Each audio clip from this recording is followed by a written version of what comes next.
Bismillahirrahmanirrahim. Wa yusannu wa ghaslu kulli ma qila innahu minal wajhi.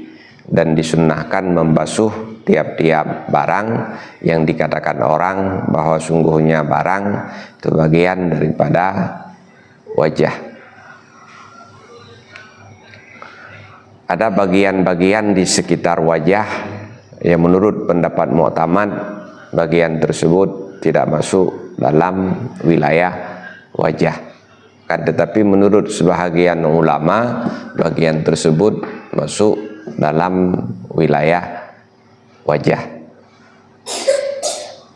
Maka bagian-bagian tersebut ketika berwudu tidak wajib dibasuh, akan tetapi disunnahkan ketika kita berwudu agar bagian-bagian tersebut ikut terbasuh supaya wudu kita tidak dianggap tidak sah menurut ulama yang mengatakan itu bagian daripada muka.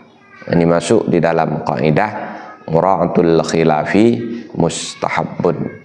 Memelihara khilaf itu sangat-sangat dianjurkan. Dalam kasus ini kalau kita tidak membasuhnya wudu kita memang sah menurut pendapat yang mu'tamad, kan tetapi wudu kita tidak sah menurut pendapat muqabil. Bila kita membasuhnya menurut pendapat mu'tamad wudu kita sah, menurut muqabil juga wudu kita sah. Maka jalan amannya kita tetap membasuh bagian tersebut walaupun bukan dalam status wajib untuk dibasuh. Wa yajibu ghaslu zahirin wa batinin kullim minasyu'uris sabiqati wa in kasafa li nazratil kasafati fiha la batini kashifi lihyatin wa aridin. Dan wajiblah membasuh bagian zahir dan bagian batin tiap-tiap daripada bulu-bulu yang telah terdahulu ianya bulu-bulu. Wa in kasafa, sekalipun bulu-bulu tersebut ukurannya tebal. Kenapa wajib dibasuh bagian zahir dan batin kalaupun tebal? Li nazratil kasafati fiha, karena jarang tebal pada bulu-bulu tersebut. La batini kashifi lihayatin wa aridin, tidak wajib membasuh bagian dalam daripada yang tebal janggut dan daripada yang tebal brewok. Bulu-bulu yang ada di dalam batasan muka selain jenggot dan brewok ini wajib dibasuh luar dan dalamnya. Bagian zahirnya wajib dibasuh, bagian batinnya wajib dibasuh. Baik bulu-bulu tersebut tebal maupun bulu-bulu tersebut tipis, bulu-bulu tersebut lebat maupun bulu-bulu tersebut tumbuh jarang. Kenapa bulu-bulu ini semuanya wajib dibasuh bagian zahir dan batinnya? Dikarenakan jarang kasusnya selain jenggot dan brewok bulu-bulu pada wajah itu dalam keadaan tebal, biasanya tipis. Makanya kalaupun ada sebagian orang yang memiliki alis yang tebal, memiliki bulu izar yang tebal dan lain sebagainya, tetap wajib dibasuh bagian luar dan bagian dalamnya. Kenapa? Karena hukum itu berlaku untuk yang khalif, tidak berlaku untuk hukum-hukum yang nazir. An-nazir kal-adam, demikian bunyi kaidahnya. Yang jarang terjadi itu dianggap tidak ada. Sementara untuk janggut dan brewok, karena memang ini sering dalam keadaan tebal, maka bila jenggotnya tebal atau bila brewoknya tebal, cukup dibasuh bagian luarnya saja, tidak perlu dibasuh bagian dalamnya. Nah, ini karena yang menjadi tawajuh dari sini diambil kata wajah dengan bagian luar, tidak terjadi dengan bagian dalam. Maka yang termasuk dalam bagian wajah itu luarannya, bukan dalamannya. Nah, ini apabila ukurannya tebal. Di janggut dan brewok, bila dia lebat, ia tebal, cukup dibasuh bagian luarnya saja, tidak perlu atau tidak wajib dibasuh bagian dalamnya.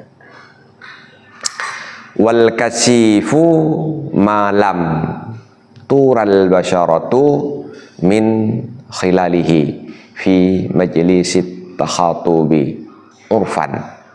Dan bermula yang tebal itu barang yang tidak dilihat akan kulit daripada celah-celahnya barang pada duduk takhatub.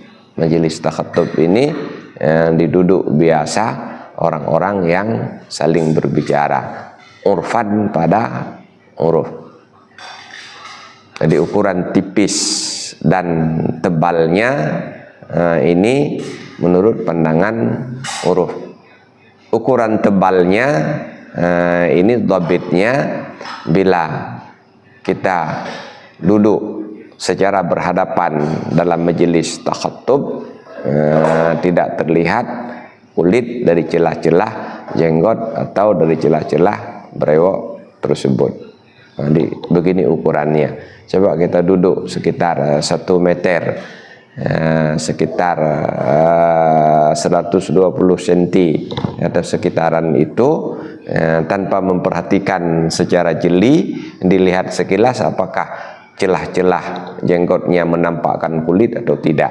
Bila kulitnya nampak dari celah-celah itu sama dengan tipis. Bila kulitnya tidak nampak dari celah-celah jenggot itu, maka ini dianggap tebal.